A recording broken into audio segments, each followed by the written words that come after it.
All right, I think we'll start just a moment here. Oh, wow.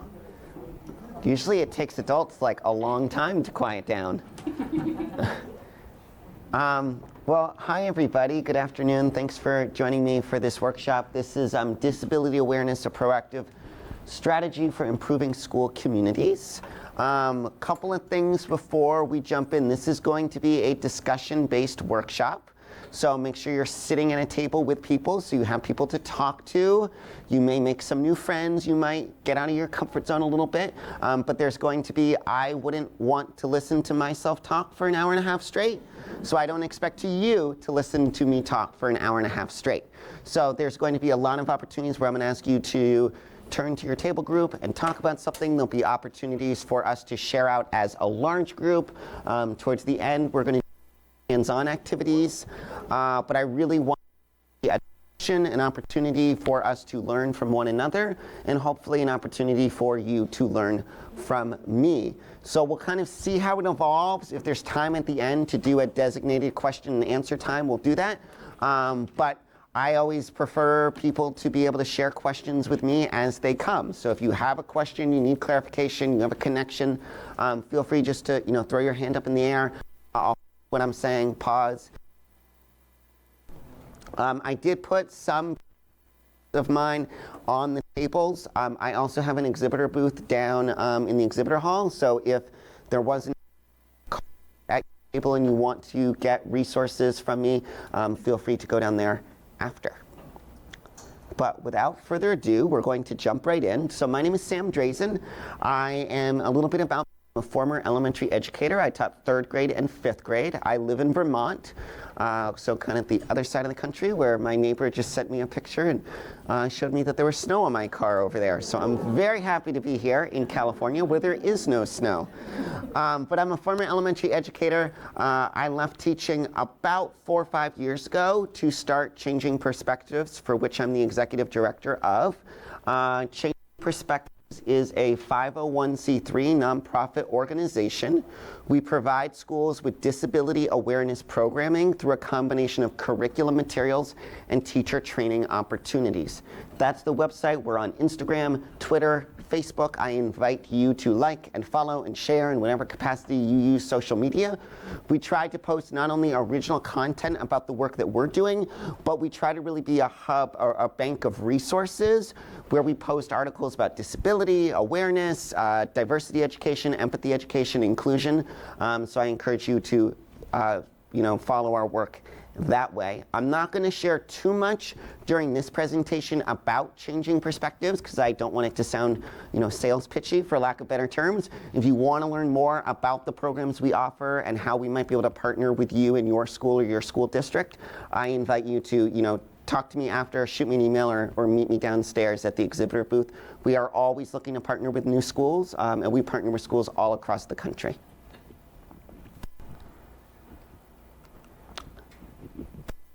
The motto of Changing Perspectives is promoting awareness, inspiring empathy.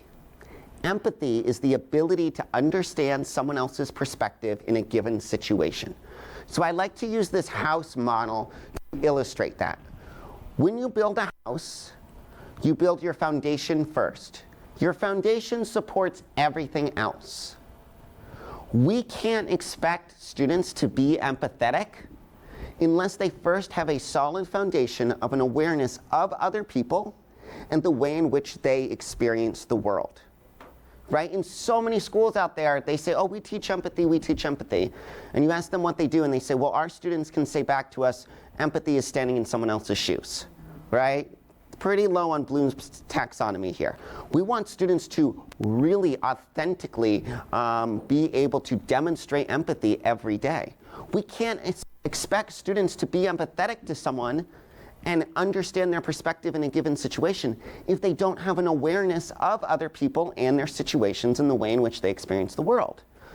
So I talk a lot about that the stronger our foundation of awareness of differences, whether that difference is disability, ability, gender identification, sexual orientation, race, whatever it is, the stronger that foundation of awareness of differences, as students move up the story of the house or move through the chapters of their life and go beyond the community that they're raised in, hopefully they'll have a strong roof of empathy because they can always fall back on this awareness of differences. And I know at a conference like this, when we're all promoting inclusion, that's somewhat preaching to the choir, but hopefully it's a different way or a new way for you to visualize that concept. What I'd like to do right now is put on my elementary educator hat and do a quick little pre-assessment. On your table, there should be some Post-it notes and or an index card. I don't really care whether you use a Post-it or an index card. But what I would like to do, I'm going to give you about 45, 50 seconds by yourself without talking to anybody else. I would like you to write down what you think disability awareness is. When you hear disability awareness in schools, what does that mean to you right now?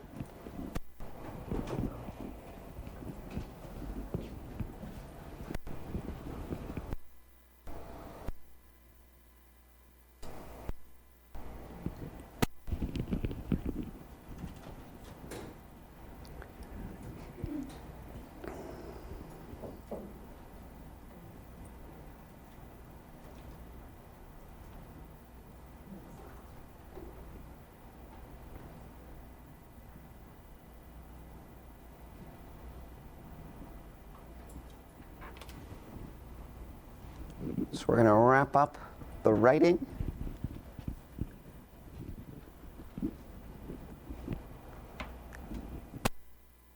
And then what we're going to do is I'm going to give you about 2 minutes with the people at your table. If you are meeting people for the first time, take a minute to introduce yourself. And then what I would like you to do is about 2 minutes, I would like you to share what your current definitions of disability awareness are and compare and contrast between your table groups.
3, 4.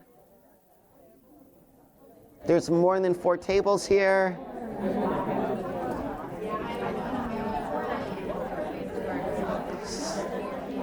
So these little turn and talk times, third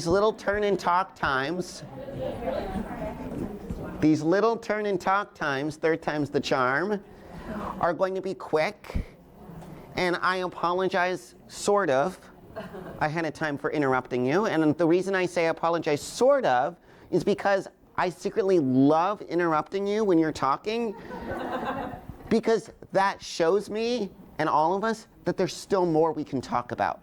And I really hope that these turn and talk times just are the beginning or the spark to the conversation, and you continue these conversations with you throughout the day and back in your schools next week. And I do these turn and talk times quick on purpose too, so we all stay on topic, because if we do them too long, sometimes we get a little bit off topic. So I hope that was helpful. What I'd like to do now is open it up to the floor. Is there anybody or any table group that would like to share a little bit about what they talked about, any sort of aha moment or connection they made or commonality between the current definitions that you think other people in the room would benefit from hearing from? Yeah, awesome, thank you. Because I think about this a lot. My understanding of disability is that people have different abilities. So awareness, I want you to be aware that people have different abilities, both strengths and weaknesses, and that all people are able to do almost everything in different ways and in different levels. Great, thank you so much for sharing that. Anybody else want to share what they've been talking about? I feel like it's empowering students through knowledge of differences and similarities and helping them see themselves in other people, whether that's the challenges or the strengths. So it sounds to me, and as I was wandering around listening, that we all have a pretty solid understanding at this point, and I'm going to be sharing a lot more. And as I share, you could probably guess, the educators in the room, that towards the end of today's workshop, you'll be doing a post-assessment where I'll be asking you to write down perhaps a new definition that you've come up with disability awareness. So what is disability awareness? Disability awareness is educating all students together, with and without disabilities, about disabilities and differences. When I talk about disabilities today, I'm talking about all disabilities. I'm talking about visible as well as invisible, things we're born with, things that we acquire later in life, just so you know. Disability awareness is not disability advocacy. This is not about helping students to advocate for equal rights for people with disabilities. Now, advocacy may come as a result of learning and gaining a greater awareness of disabilities, but this is really, I don't know your name, but what you said was really, what is it? Cassandra. What Cassandra shared just a moment ago is really what I'm talking about. It's about educating all students, helping all students to gain a greater awareness and knowledge about disabilities. Sometimes school people go, oh, it's disability awareness, so we're just talking to the kids without disabilities about disabilities. Or we're just talking to the kids with disabilities about their disabilities, right? That's not really bridging inclusion, right? That's keeping things separate. When we are learning and talking together, we are so much stronger. The stories I hear about schools that implement, and my experiences with the Changing Perspectives disability awareness curriculum, but any sort of disability awareness, is that kids start sharing, and they all want to share, kids with differences and without. And the kids that share, that have disabilities, it's not viewed as bait for teasing from their peers. It's actually viewed as a sign of bravery from their peers. And their peers go, wow, I didn't realize that was so hard. And then even the kid in the class that, there's always that kid or two in the class that all the other kids wish they were, right? Like it looks like they have it together in whatever capacity. Even that kid wants to share. Like I hear from teachers oh yeah, that kid was like, I got Lyme disease once, or I might need braces, or I wear glasses when I read. It starts celebrating the differences and creating a community where we're talking about it. We're talking about all of our strengths, and we're also talking about all of the things that we're trying to get a little bit better at. So when we learn together, we talk together as a diverse group of people with and without different abilities, we yield much greater results for ourselves as educators and for our students. I think actually the rest I covered there. So I want to quickly just review what Changing Perspectives offers so you have a better sense of kind of where I'm coming from and some of the stories that I'm going to share with you and some of the case studies where I'm coming from in that. So Changing Perspectives offers 3 different types of disability awareness curriculums to schools. We have a pre-K program, a K-8 program, and a high school program. Our pre-K program is really focused on social emotional growth and understanding. So it's divided up into 5 learning units that parallel more closely Head Start and some of the standards that they have for their programs. Our K-8 program is very disability focused, so that curriculum is divided up into 8 categories of disability that parallel that of IDEA, and to make sure that both visible as well as invisible disabilities are represented. And then our high school program looks at disability from a broader, more societal lens, really helping high school students to gain some knowledge and then be given kind of a push in the right direction to really become student leaders in their school to make change in their school and their communities. Now, all 3 of these programs and disability awareness in general is about building that foundation of awareness of differences, letting kids make their own connections, and then in hopes that the students become the agents of change for inclusivity in schools, right? There are so many models and strategies up there that are helping teachers like create inclusion, but our goal is we want the students to be the ones creating inclusion. We want the students to change their behavior so they're the agents of change in the classroom, in the school community, and beyond. And that really starts by creating a safe space to talk about differences, to talk about disabilities, and then giving teachers strategies and tools and resources to teach about it and really build that awareness of differences. So what I would like to do now is show you a little video. This is a TED Talk called We Are All Different, We Are All Awesome. It's done by, I think he's a 9-year-old kid.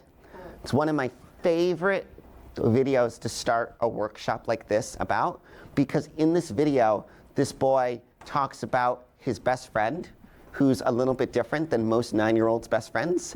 And it really emphasizes the value of accepting everybody for who they are, but also the value of talking about our differences, which is what disability awareness helps us do.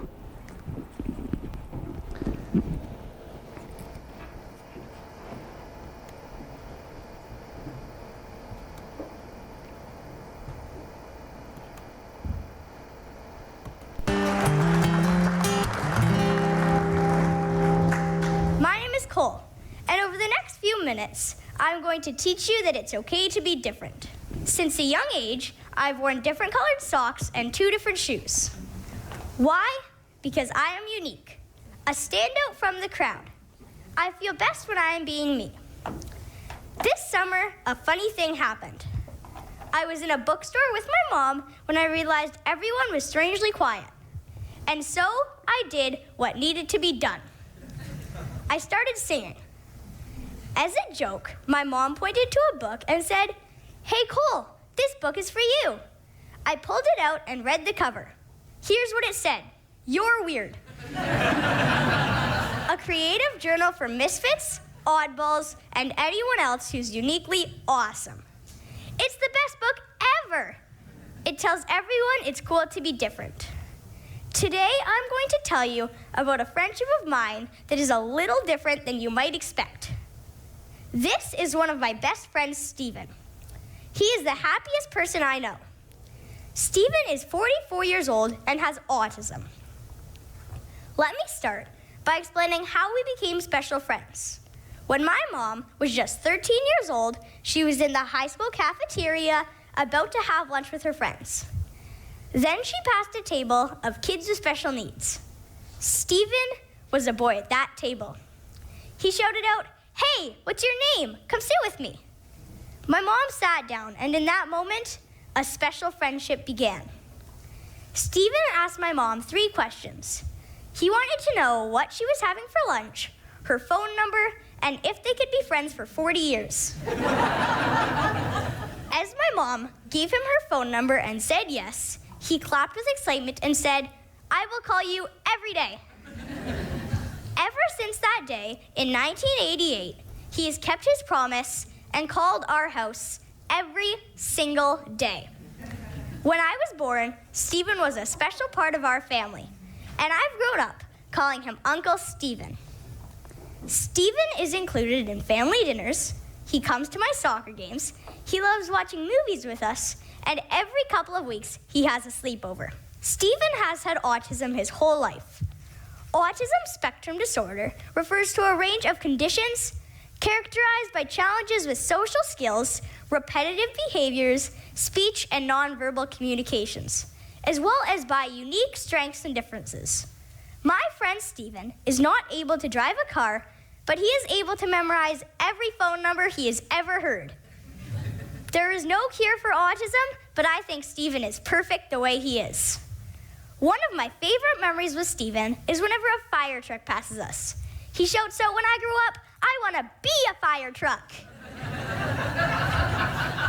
That always makes me smile. He likes the idea of being a fireman, but he loves the idea of being a fire truck. Another thing that always makes me laugh is how much he likes to eat. Have you ever met someone who can eat a steak, 8 slices of pizza, French fries, apple pie, ice cream, and they are still starving? Well, Stephen eats all that almost every time we see him. Finally, one of my favorite memories with Stephen is when we play hide and seek. He always hides in the closets. I love playing hide and seek with Stephen. It always makes me smile. But not just me. He makes everyone smile. I don't think we need a cure for autism, just like we don't need a cure for freckles. Autism is not a disease, just like brown hair isn't a disease. You don't need to fix something that isn't broken. I look up to my Uncle Stephen as he is the happiest person I know. Stephen doesn't try to be like anyone else. He is exactly who he was meant to be. Imagine a world where we all live like Stephen. Find out what makes you different. Don't be afraid to stand out. Wake up, jump out of bed, and be exactly who you are. We are all a little different, and that's awesome. Thank you.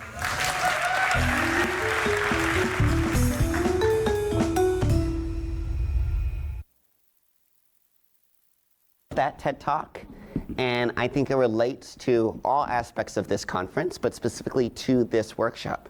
Showing that TED Talk is an example of disability awareness right there. So what I would like you to do is, I'm going to give you about 2 more minutes with the people at your table.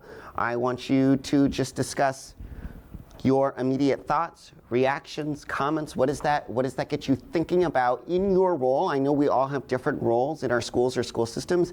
In your roles, just start thinking about how could you start embedding disability awareness in your schools, in your school systems, like showing a short little video, or if there's something else that Cole said that just really strikes you, just take a couple minutes with the people at your table.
The big one about, and then we're starting that conversation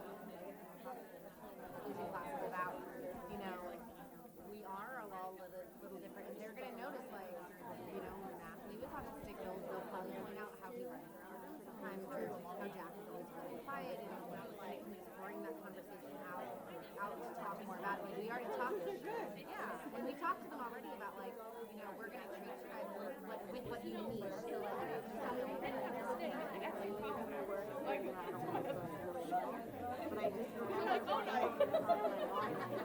So, like, the teacher went and talked to my mom about it. She liked telling her that I was excluding her from the top, and then she called me over the other girls there at school, and it was just like, but I don't play with everyone. Like I was in my head, I was thinking, I don't play with everyone. You're like, no, but we're gonna go. That's not my size shoe. And I'm like, oh, so you need something different. And that's how I started the conversation. I do it. I've done that every year that I've taught, just to be like, sorry, you don't want me to treat you all the same because you are different.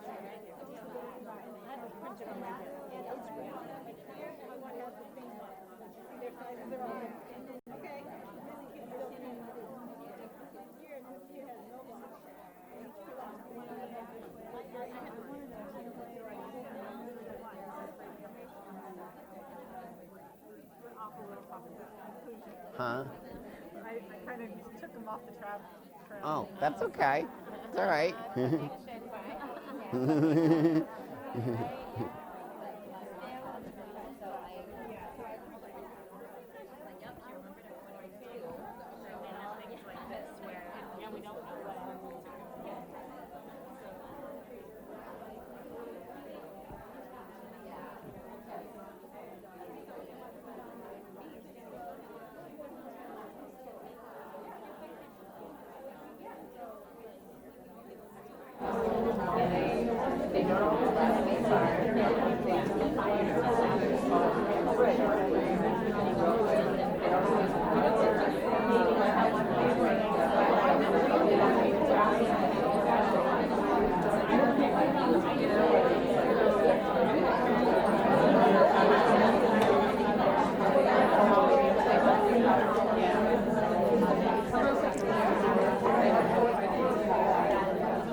All right, we're going to start wrapping up our conversations again.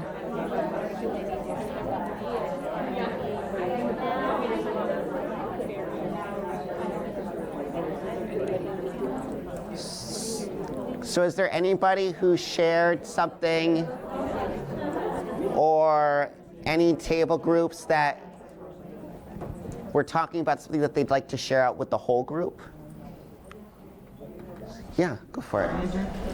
We all work together as because it's scary because you don't know. I oversee this transition program.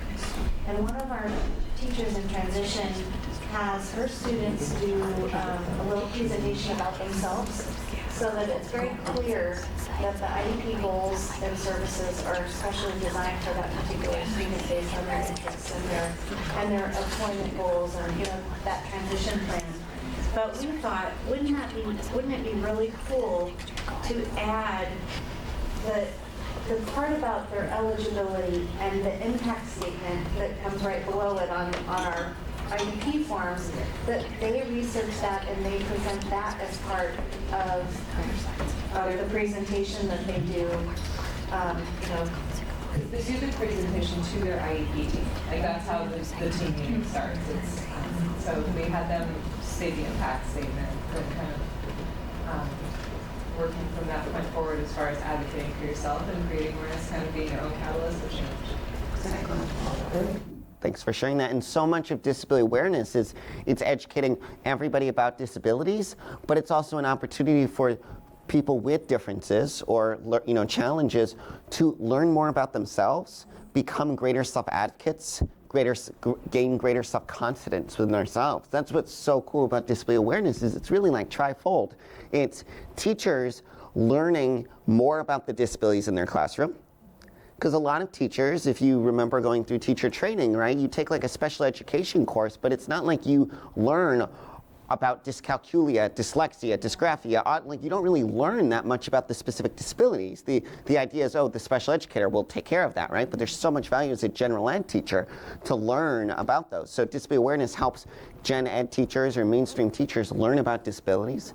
It helps students without disabilities learn about others who might have different experiences from themselves. And it helps people with disabilities to better understand themselves, gain greater self-confidence and self-advocacy skills. And once you can share about yourself and your own struggles, your confidence skyrockets, right? And we all have the vulnerabilities, we all have insecurities about ourselves, and once you can share those out loud, verbally, you become a much more confident person, and that's really what we want for all of our students. Anybody else want to share anything out, or does anybody have any questions at this point? Yeah. I just take on the video is how beautiful it was that this young man was exposed to his Uncle Stephen as a child, and the earlier you have this exposure, the stronger that foundation is, because it's just part of humanity. Exactly. Exactly. Unfortunately, though, for most kids, talking about disability is, for whatever reason, kind of taboo or shunned upon, right? How many times have you been in a store or out in public, right, and you see a parent, or maybe you've done this yourself, I think we're all guilty of it in some capacity, right? Or you're with a child, and there's someone with a difference or a disability, the child's pointing, whispering something, and what do? We take the kid, shh, don't say anything. We march on up, right?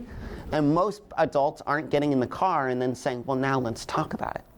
So one thing we have to remember about disability awareness when we embed it in our school programs is that for some of these kids, this might be the first time that they're with perhaps a safe adult, they're in a safe space to have these conversations, to ask these questions. I hear from a lot of the teachers that use our programming in schools is that they'll try to get through a lesson, they can't even get through the lesson, because the conversation is so rich. You just start talking about this, and kids are so hungry to talk about this. And they're sharing this story, or they're sharing that story, or they're asking questions, and that's what we want. We want to create an environment where students feel safe, where students feel like they can contribute to this conversation, and that there are no stupid questions, and they can ask questions, and they can share stories. And then teachers can help facilitate it and make sure that it is done in a way where everyone feels like the conversation is safe. So I wanted to tell you some stories, because I think stories is a very powerful way to share with people information. So I want to tell you a little bit before we move on to the next part about why I decided to take a leap of faith and leave, that super high-paying public school teacher job to start a nonprofit and really focus my life around this concept of disability awareness. So I'll start with the personal side of things, and then I'll talk about the professional side of things. So speaking about confidence and sharing about yourself and being an advocate. When I was born with something called a facial difference. The facial difference that I was born with is something called Treacher-Collins syndrome. If anybody has read the book or seen the movie Wonder, the main character Augie was also born with Treacher-Collins syndrome. And so I've had 7 facial reconstructive surgeries. I wear a hearing aid on this headband. And so growing up, feeling a little bit different, looking a little bit different. I've always been very attuned to this idea of acceptance, valuing, understanding yourself, being able to share about your own vulnerabilities, your own insecurities, your own challenges. So then being a teacher, I was on the other side of the desk. So I talk about how I've been on both sides of the desk. I've been on the side of the desk as a student with a difference, and the side of the desk as a teacher with a difference. And I started a few years ago, maybe 6, 7 years ago, when Wonder first came out as a book. I started traveling around to some schools just locally in Vermont, sharing my story with students. And as I was sharing my story about the surgeries I've had and how my hearing aid works and what it was like for me at different points in my life socially and emotionally with this condition, teachers kept saying, this is great, but we want more. Like a 1-hour talk isn't enough, because this 1-hour talk is yielding such amazing conversations with our students, and our students are sharing about themselves and their differences. So that's kind of the personal story about kind of why I decided to start something new and really spend my days focusing on this concept of disability awareness. From the professional side of things, as an elementary educator, it was an expectation that I created an inclusive learning environment for all students to learn and play together. And at the same time, my classroom was becoming more and more diverse, of not just those visible differences, but more importantly, those invisible differences. The number of kids that I was getting in that had experienced trauma, or were EBD, or had learning disabilities, or other things of that nature, which are much harder for their classmates to empathize with, right? Students are much more naturally empathetic to those visible disabilities, the kid with cerebral palsy who's using a walker, opposed to the kid who's experienced trauma and has trouble regulating his or her emotions, and then we have to evacuate the classroom every couple weeks, right? And one thing happened in my classroom that really was the aha moment for me. Like, this works. Disability awareness works. When we do it with intentionality, it works. So I had a student, one of my years teaching, third grader. She was diagnosed with apraxia. So she was 8, 9 years old, but she cognitively was more like 3. Small town in Vermont, all the kids knew this student, right? They all grew up together. K6 school, 200 kids, so pretty small. But we'd never talked about it before. So I was talking to her mom one day on the phone, and I said, you know, like, this is kind of out of left field, but would it be okay if we talked about your daughter with the rest of the class? She said, yes, finally, let's do it. Like, she was super enthusiastic. Now, I understand that not all parents are that enthusiastic. This doesn't apply to every situation. But we gathered the kids in a circle, and we had the mom there, the special educator, the one-on-one. The child was there, of course, because as we know, disability awareness is having all students there together. And I started by talking to the students about how what we're going to share is private information. It stays in our classroom community. And then the mom talked about how her daughter had a stroke in utero, and then the special educator and the one-on-one talked a little bit about how this individual student is learning to do things but at her own rate, and that there's some things that are easy for her and some things that are more challenging. And then we said, are there any questions? Right? And all the kids look at each other, they're like, holy crap, we can actually talk about this? So it was kind of radio silence for a couple minutes, and the student raised their hand. Well, what does she like to do during the weekends? And the mom said, well, she likes to play with her sister, and she likes to ride her bike, and she likes to watch TV. Well, what TV shows does she like? Well, she likes SpongeBob, and she likes this, and she likes that. Well, I like SpongeBob too. 3/4 of the remaining conversation were her classmates making connections of the ways that they were the same rather than the ways that they were different. And what we find is that when we create these communities, and we have these conversations, and sometimes it takes a little TED Talk to spark the conversation or be the fuel for it, but when we have these conversations and they're facilitated with intentionality, that students start to realize that in fact we are more the same than we are different. So why now? Why is this concept of disability awareness more important now than ever before? Well, empathy, as we know, is being known as one of the most important 21st century skills. There was an article published by the New York Times, I think, a year and a half ago that was titled, Why Empathy is More Important Than Reading or Math. And on the Changing Perspectives social media, our blog on our website, we're always posting articles like this to be resources for you. So in the 21st century, in the global marketplace, kids don't need to be book smart to be successful. You don't need to memorize things like you needed to, because you can look up anything you need to know right here. What skills do you need to be successful? You need to be able to collaborate. You need to be able to communicate, and you need to be able to network.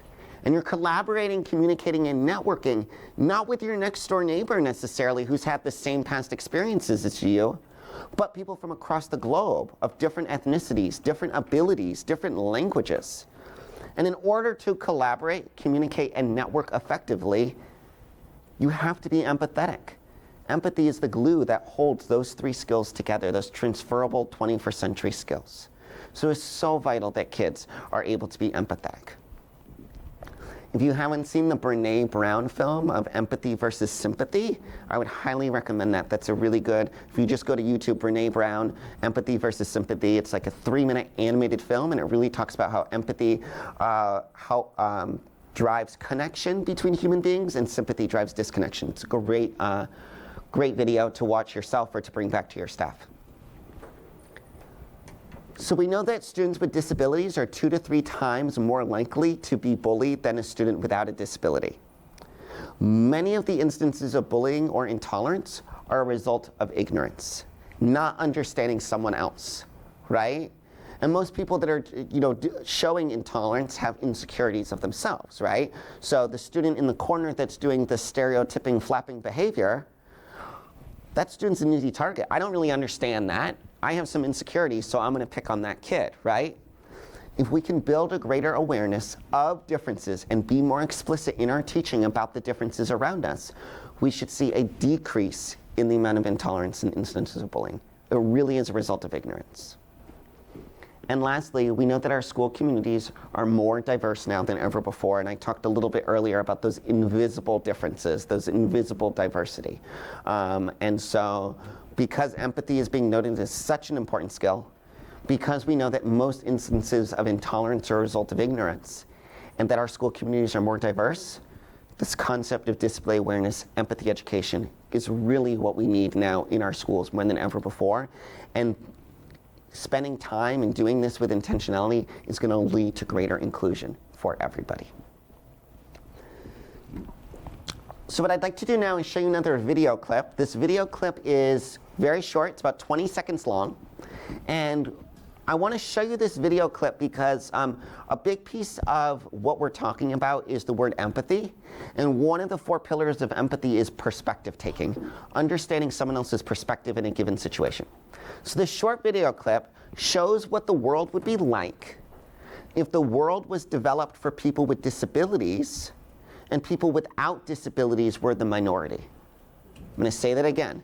This short video clip shows what the world would be like if society was designed for people with disabilities and people without disabilities were the minority.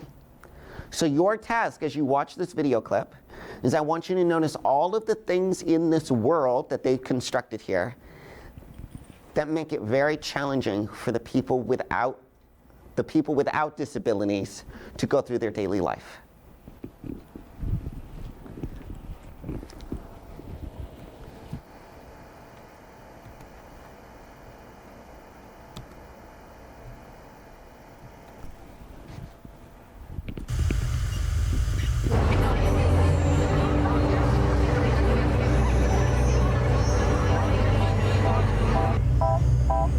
Hello, I'd like to open a bank account.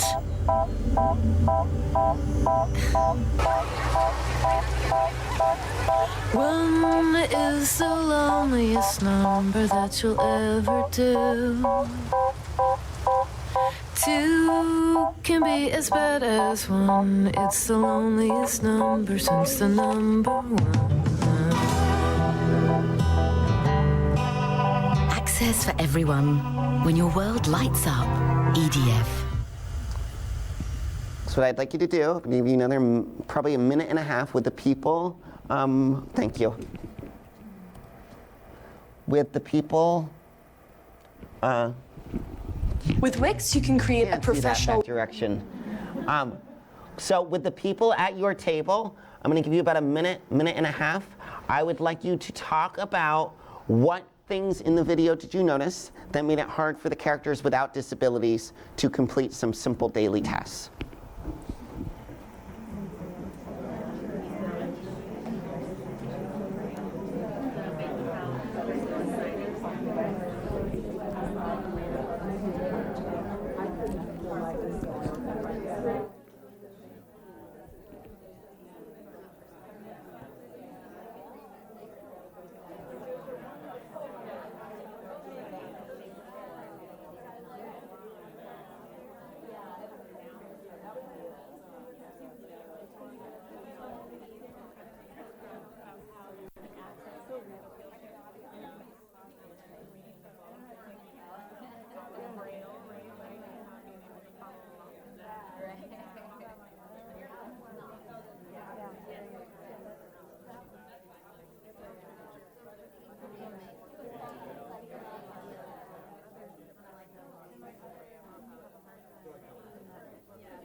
There was one part, I think the lighting was off.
All right, we're gonna come back together again here. So, I said to a couple tables,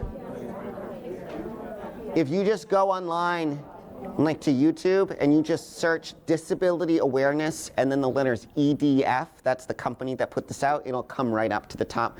It's a great thing to show kids. Usually what I'll do if we show it to kids is you show it once, have them discuss, then show it again, see if they come up with anything new. I was telling one table that we've had some students that have used the curriculum and they've had the students in their school create their own sort of video like this as like a school PSA. So there's a lot of things that you can do with this. Educators, it's a great thing to bring back to teachers to kind of help them remember that, you know, if you're a kid with a disability in the classroom, our classrooms generally are designed not for those students. And all of those really simple things every day that make it a little bit harder for certain students. And the value that we, you know, and that reminder for us as educators to be patient and understanding. So what were some of the things? Let's just like kind of popcorn style, shout them out. What were some of the things you saw that were hard? Reading. The book was all in Braille. The book was all in Braille when you went to read it. Great. Another one. Sign language. Yeah, they went to open a bank account and the teller only used sign language. The little pedestrian flashing light showed a wheelchair-bound figure. Exactly. The walking person. Yeah.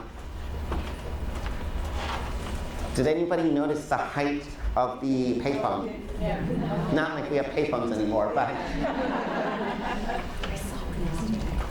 what was happening when the woman was walking down the street and she was trying to ask for some advice or directions or something? Everybody was busy here. Yeah, they were just kind of going right by her. Yeah. Exactly. Exactly. Any other questions at this point for me? Clarification, connections? So what I want to do now is share with you some case studies. Really, my hope for this workshop is that you can walk out of here with some new ideas for ways that you can implement disability awareness in your school, whether that's contacting me and thinking about becoming a partner school of changing perspectives, or another organization, or creating your content yourself. So case study number 1. So at this school, they had all the classroom teachers implementing disability awareness for a set number of weeks. A lot of the schools that we partner with are already using responsive classrooms, Second Step, PBIS, MTSS, RTI. They're already doing, you know, those sort of programs. And, you know, as we all know, we never want programs when we're bringing something back to our school to be viewed as yet another initiative, because you're going to get pushback pretty quickly. But we want programs to be viewed as, how could we easily integrate disability awareness into the beautiful work that a school or a school district is already doing? So what this school did is they did it school-wide, classroom teachers implemented it, and they did it for a designated 6-week unit. Sometimes fitting, you know, creating just a very clear start and end date is the simplest way to get buy-in. There are those teachers in schools that are going to do more, and there's teachers in those schools that are going to say, yep, I did the minimum, check, I'm done, right? So what they did is they implemented lessons every, I think they did it Tuesday morning. So every Tuesday morning at morning meeting, instead of doing the big activity, they did some disability awareness. Whether that was reading a picture book and having a discussion, whether that was showing a little video clip, like the video clips I showed you, the TED Talk, the one I just showed you about perspective of disability, having a little discussion, or whether that was doing kind of a full-length lesson to learn about a specific disability. Then what they did is at the end of 6 weeks, they culminated their learning with a special event. They culminated their learning to bring disability to life, to make it tangible.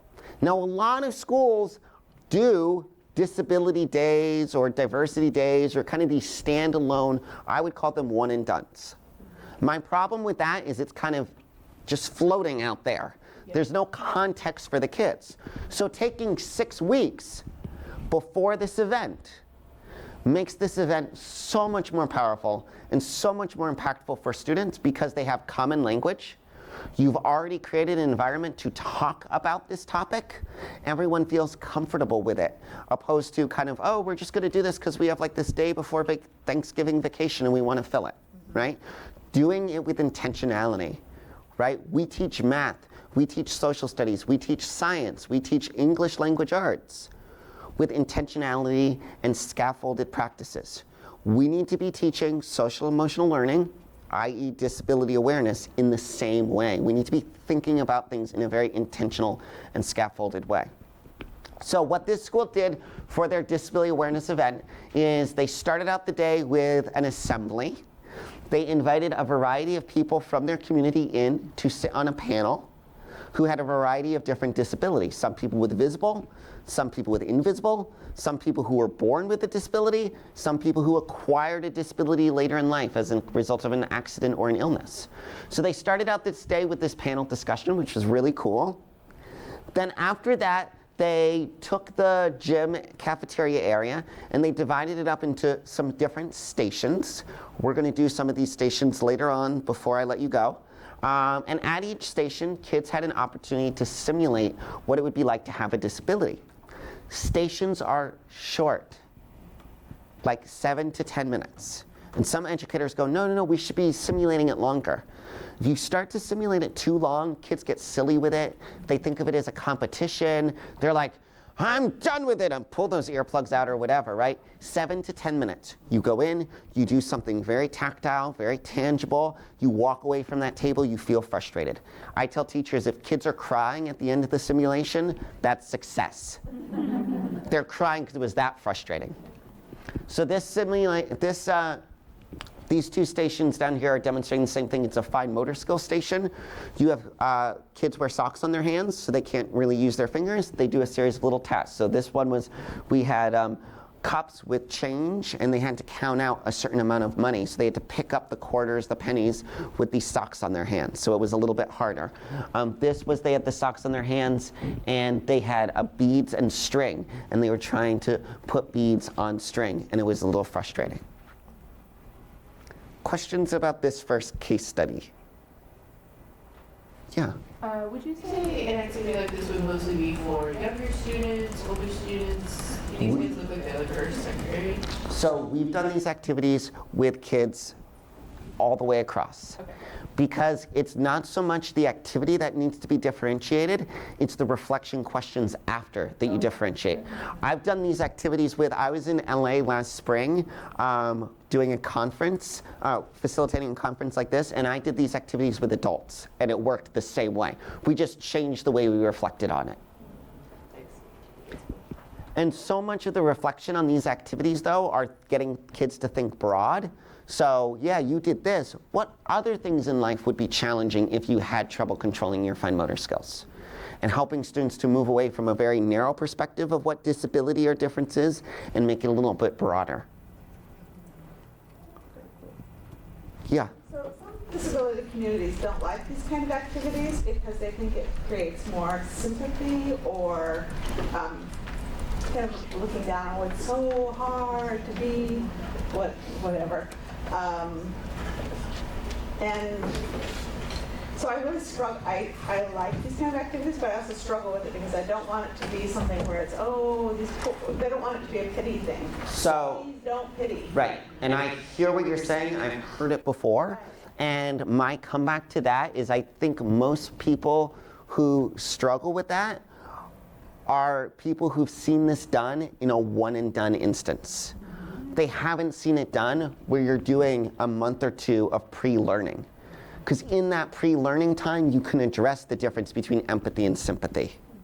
You can address what it's really like. You're already learning about it. And I think what happens in a lot of instances is schools, bring in someone to help facilitate a day like this, or it's standing out there so that, and teachers aren't educated on it.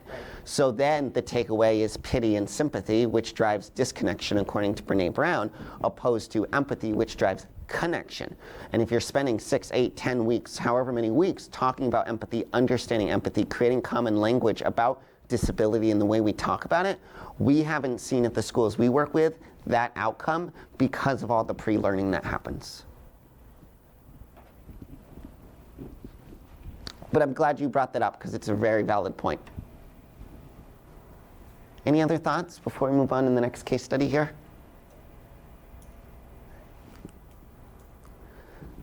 So the next case study was a school where instead of classroom teachers implementing disability awareness, it was actually the school counselor that did the implementation.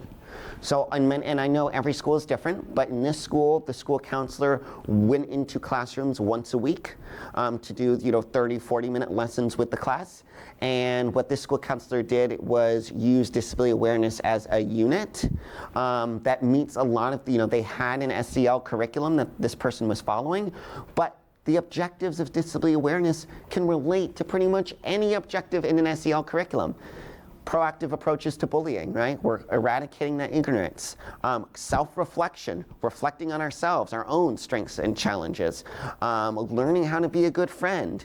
There's so many things. You could pretty much take any SEL curriculum, kind of canned curriculum, and say, I'm not going to do that unit. I'm going to do disability awareness instead. And it will meet the same objectives or those learning intentions at the end of the day.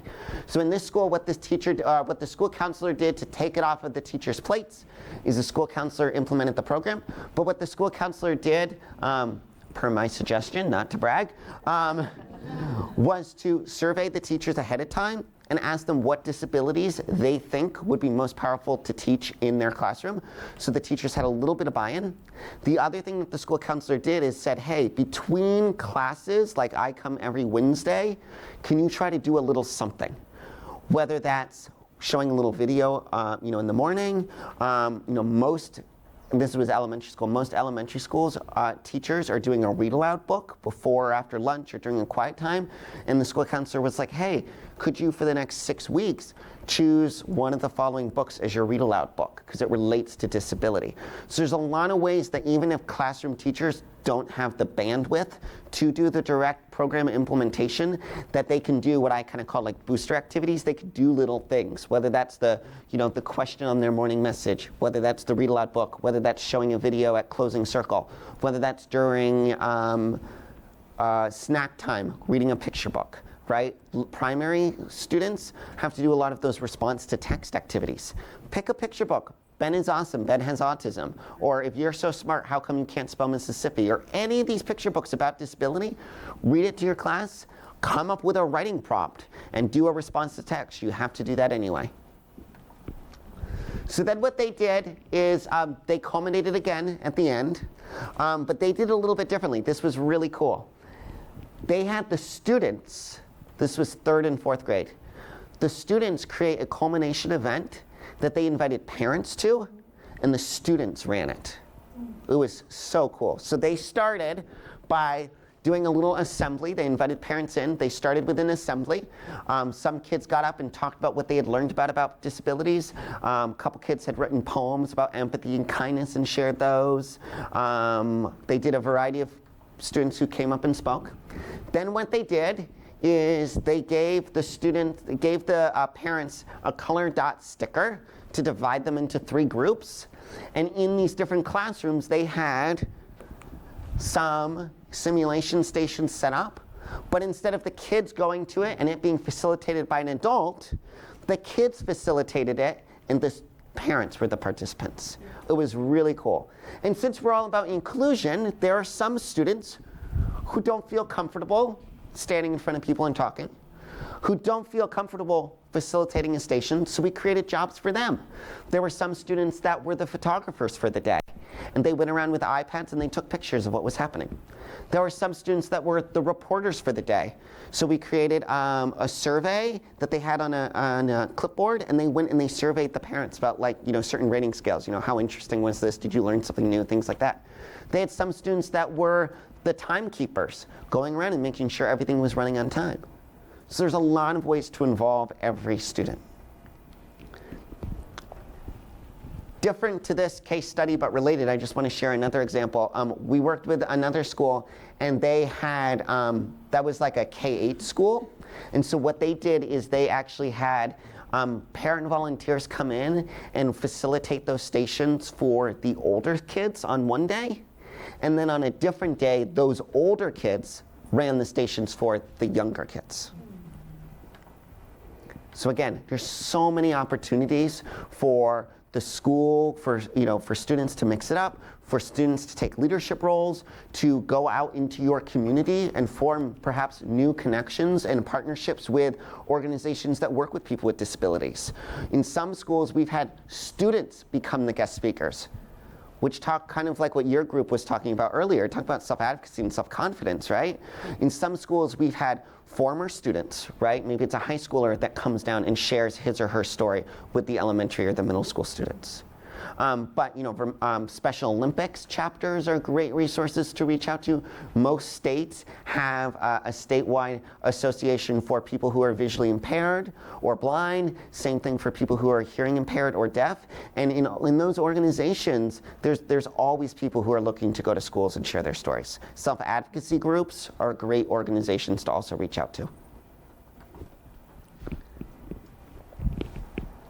Any questions so far? All right. So literature, such a great way, and there's been a subgenre of books recently published focusing on characters with disabilities. So we have a lot of schools that embed this directly into their guided reading or reader's workshop style, and whether it's the high school level, middle school, or elementary level. There are so many books. Raise your hand if you've read Wonder. Okay, Out of My Mind. Oh, you have to read Out of My Mind. It's about a girl with cerebral palsy who's nonverbal, and it's told through her perspective. It's a great book to get kids thinking about. Just because someone has a physical inability doesn't mean they have a cognitive disability. Really good book. Yeah. I just wanted to point out for many people who aren't aware, there is the American Library Association, which is like the Newbery and Calcutta, has another award called the Schneider Family Book Award. That little blue thing that's on anything but typical, it was a Schneider Family Book Award winner. And they pick 3 books every year, so they're announced like January, February. One is a picture book, one is typically for readers 8 to 12, and then the other one is for teens. And I've had the pleasure of serving on that committee, and it's a great resource, so if you're looking for where do I start, what are some books that I can read, that's a place that I would go and look at the list of winners. Great, thanks so much for sharing that. So Out of My Mind is a great book, anything but typical, told through the eyes of a character with autism. There's so many books out there. Fish in a Tree is a great one. Rules, Al Capone Does My Shirts, My Name is Brian. In terms of picture books, you've got, there's a series of books written by an author by the name of Barbara Esham, E-S-H-A-M, about characters with learning disabilities. My name is, what was it? I said it earlier. My name is, Ben is awesome, Ben has autism, Chicken Boy. There's the picture book version of Wonder. There is, We Are All Wonders. And if you start on Amazon playing or like typing in these titles, you'll see a lot of related books. If you want a list, Changing Perspectives, we create lists that we share to teachers. Shoot me an email, ask me for it, I can share you a list.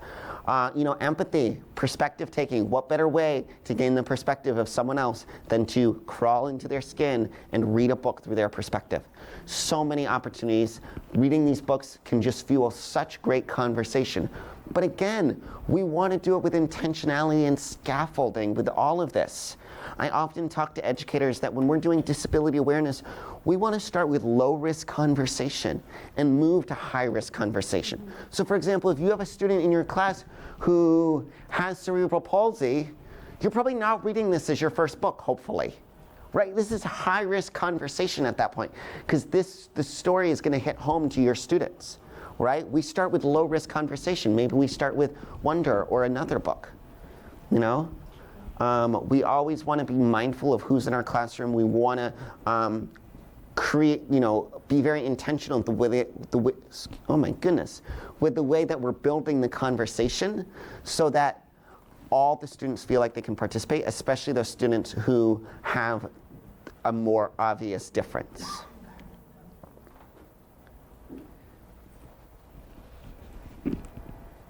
So seamless integration. How do we seamlessly integrate this? I've already thrown out a lot of these ideas, but I want to just kind of run through this list. So seamless integration. Morning meeting time, closing circle time. Perhaps at the high school level you have an advisory time or a homeroom time. Videos, picture books, quick, easy. I've showed you 2 videos already today. Hopefully your gears are turning about how maybe those videos could work with the students you work with, and there are so many others out there.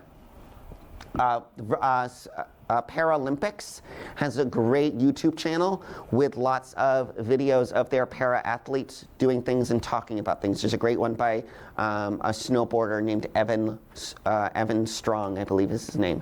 Sports Illustrated. They've had Sports Illustrated Kids of the Year. There was a boy named Ezra Freck, F-R-E-C-H. There was the Long Brothers, L-O-N-G. They were Sports Illustrated Kids of the Year with disabilities. Special, have you seen the that channel, Special Kids, Special Yes. Books for Special Kids? Yes. Yeah, so that's a great resource too. So there's all these resources out there, and you have the time with those kids anyway, and sometimes in schools it's just unstructured time. Why not use it? We work with some schools where they'll create a Google Doc or a Google spreadsheet that they share, where they just throw up links to videos that anybody could use, and you kind of create your own library within your school.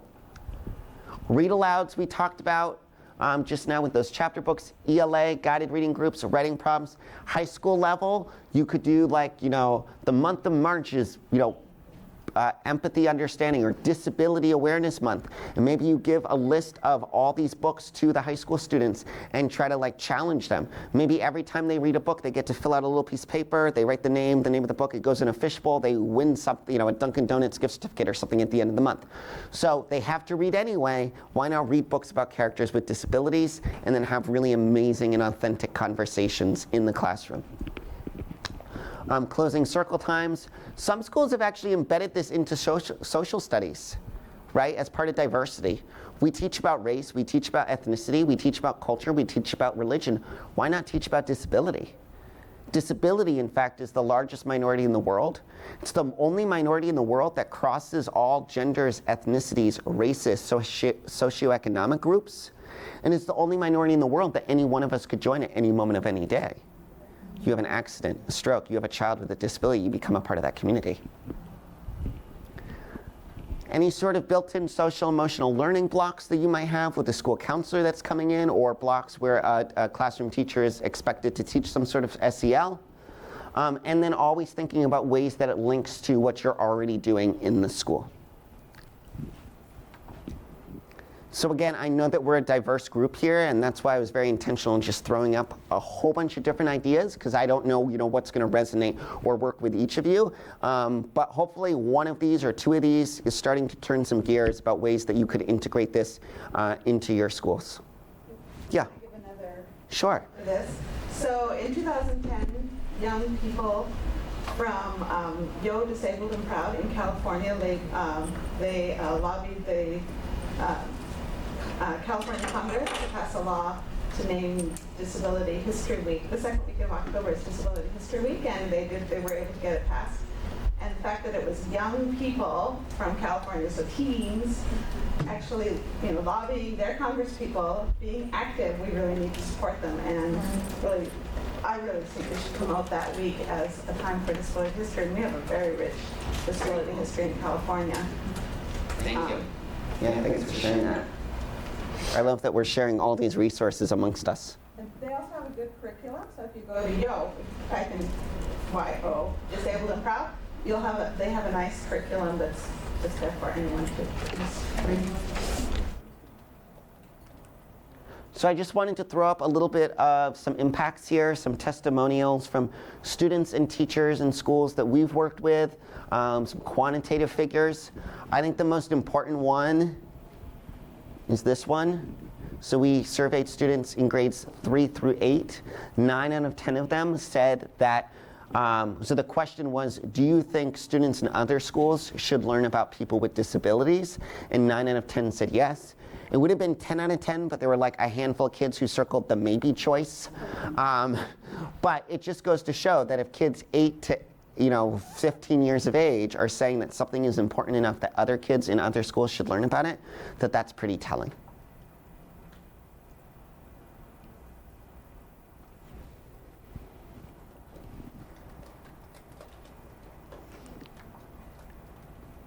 So with disability awareness, I just really want us to think about these 4 words.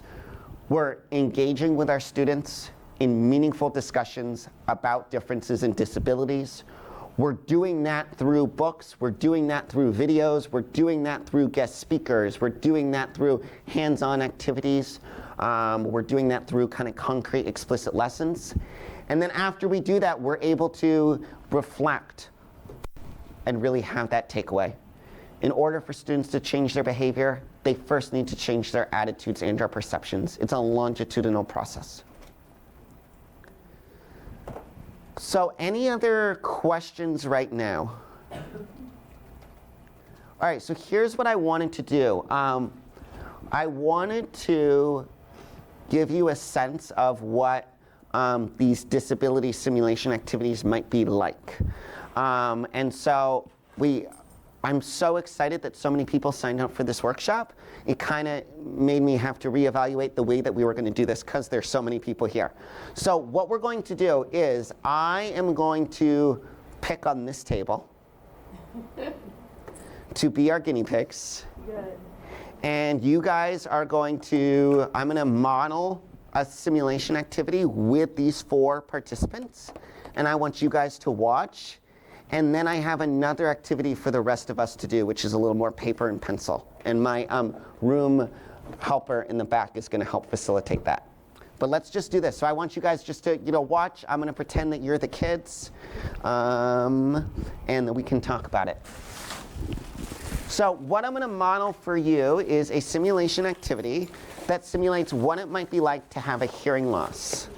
So what I've brought, and the people at TSA must have been wondering why I had a bag full of headphones in my suitcase. But what I brought are some headphones. I'm going to give you each a pair. Let's find one that isn't as tangled up here.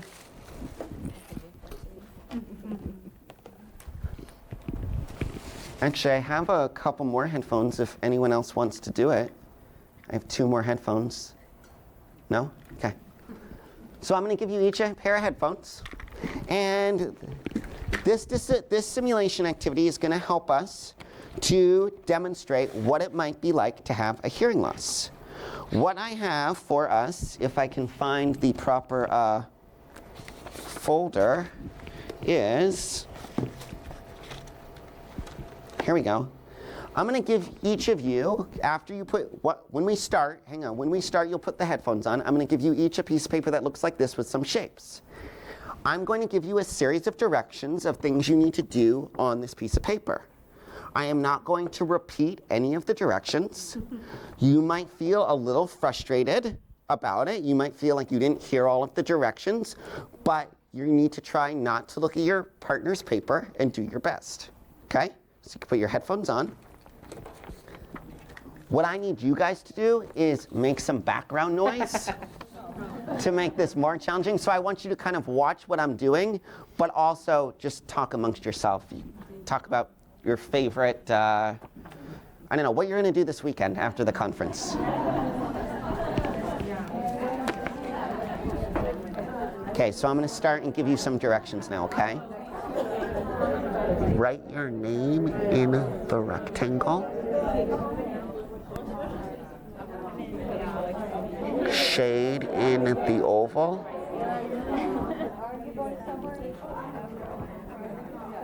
Put an X through the pentagon.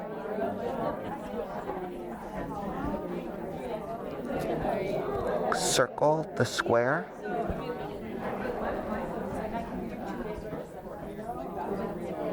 Draw a line to connect the talk bubble with the circle.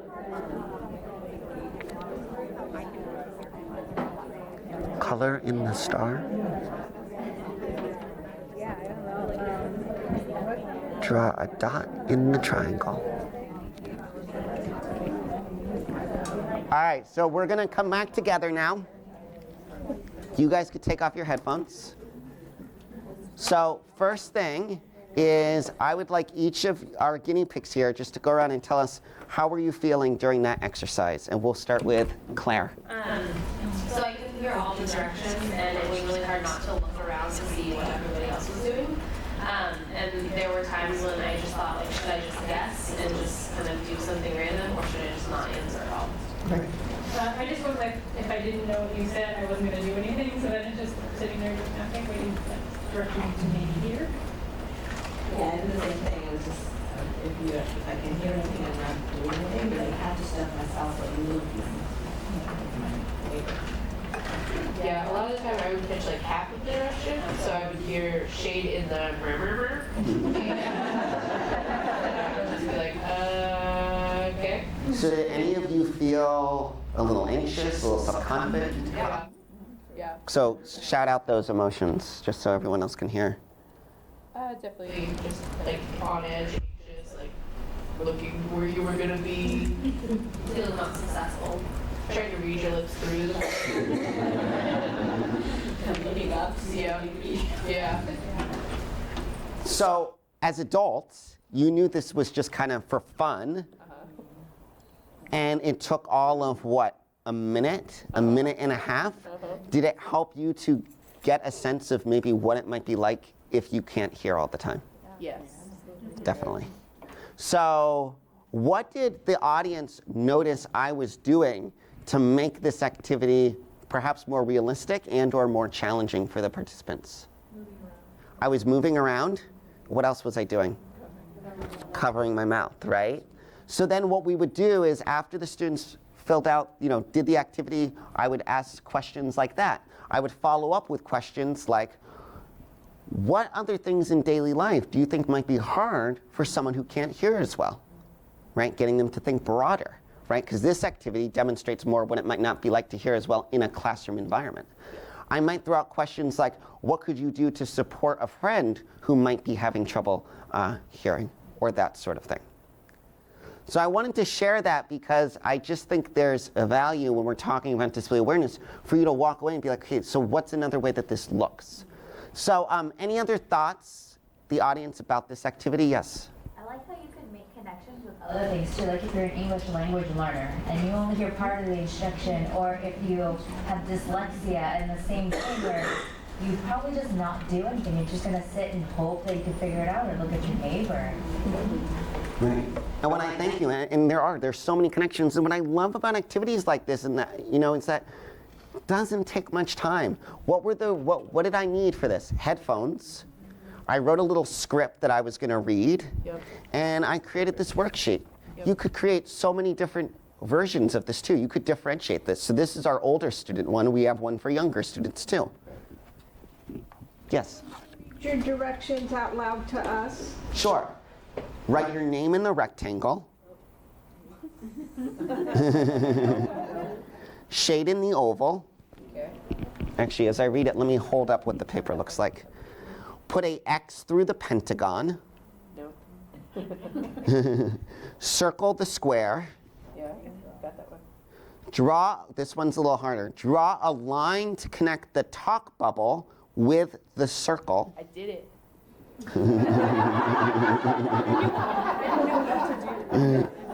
I drew the line. Color in the star. Draw a dot in the triangle.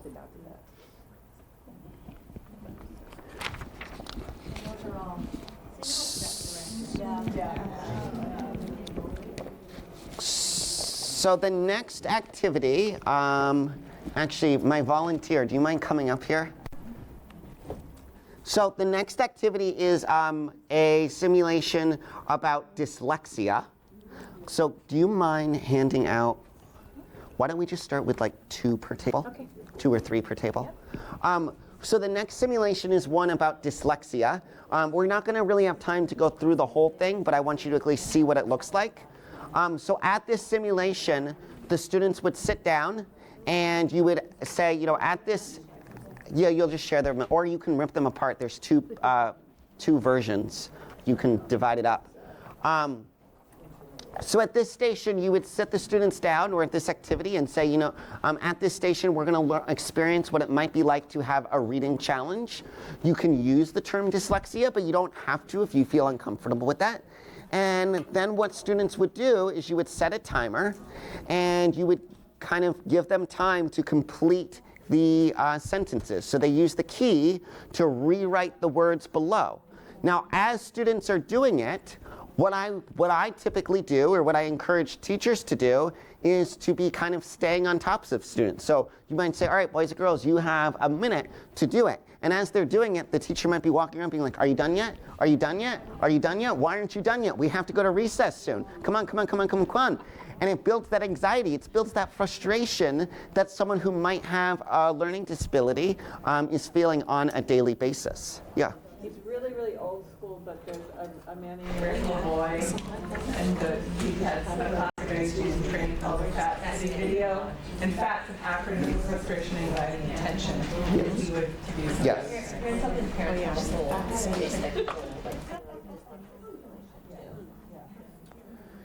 Thank you. No, that's a great other resource. So what I'm going to do, I can see people have already started, even though I didn't give the direction to start. But what I'm going to do is I'm just going to give you like 30 seconds. See how far you get. The first page on top's the easier version. The second page is a little bit harder. So you may begin.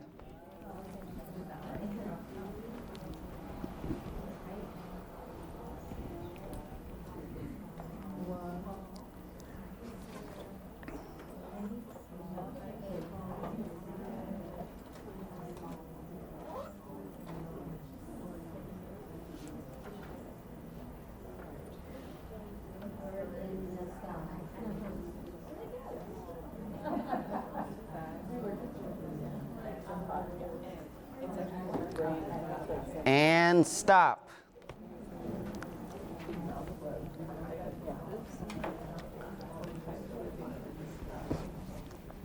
Another great resource I thought of is understood.org.